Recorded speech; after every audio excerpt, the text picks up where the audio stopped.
বানাবো নারকেলি পাবদা। তার জন্য পাবদা মাছগুলোকে ভালোভাবে ধুয়ে রেখে দিলাম। তারপর নুন হলুদ মাখিয়ে কিছুক্ষণের জন্য রেখে দেবো। ততক্ষণ চলো এর মশলাটা করে নেওয়া যাক। মশলার জন্য আমাদের কী কী লাগছে: একটা টমেটো, এক টুকরো আদা এবং 2 চামচ সর্ষে। সর্ষেটাকে ভালোভাবে বেটে নেব। তার সাথে 4-5টা কাঁচা লঙ্কা দিয়েছি। আর লাগবে 1 মালা নারকেল।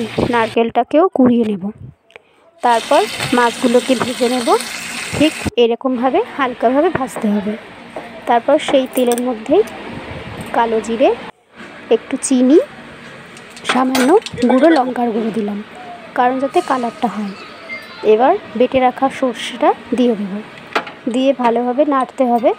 ততক্ষণ নাড়বে যতক্ষণ না মশলা থেকে তেল ছেড়ে আসছে। নাড়ার পর তার মধ্যে দিয়ে দেব ম্যাশ করে রাখা টমেটো এবং আদাটাকে। ভালোভাবে সবগুলোকে মিশিয়ে নিলাম। সব উপকরণগুলো একসাথে মিশিয়ে নেওয়ার পর তেল দেখো ছেড়ে আসছে মশলা থেকে। তারপর দিয়ে দেব নারকেল কুড়োনোটা। নারকেলটাকে দেওয়ার পর একইভাবে নাড়তে থাকবে। নাড়ার পর কিছুক্ষণ পর জল দিয়ে দেবে। কী ভাবছো, নুন আর হলুদ ছাড়াই রান্না করে দিল? না না, ওই যে বেটে রাখা সর্ষের মধ্যেই নুন হলুদ আগে থেকে দিয়ে রেখেছিলাম। যাই হোক, তারপর জল দেওয়ার পর কিছুক্ষণ ফুটতে দেবে।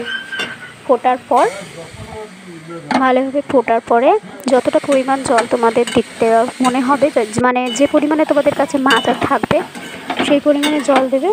ফুটে আসার পর মাছগুলোকে একে একে ছেড়ে দেবে। একটু সাবধানে দিতে হবে, কারণ অনেক সময় মাছগুলো পাতলা মাছ তো ভেঙে যেতে পারে। তারপর ঠিক যেরকম তোমরা প্যাটার্নটা রাখতে চাও আমি এভাবে রেখেছি। খুব একটা বেশি ঝোলের ভালো লাগে না এটাতে, হালকা হালকা কাদা কাদা থাকবে, মাখা মাখা বেশ ভালো লাগবে। তারপর এটাকে আর একটু সুন্দর লাগার জন্য, কারণ টেস্টটা তো লাগবেই, তার সাথে একটু সৌন্দর্যটাও মেন, একটু নারকেল কুড়িয়ে রেখেছিলাম, সেটা থেকে অল্প একটু রেখে দিয়েছিলাম। সেই নারকেল কুড়ানোটাকে ছড়িয়ে দিলাম।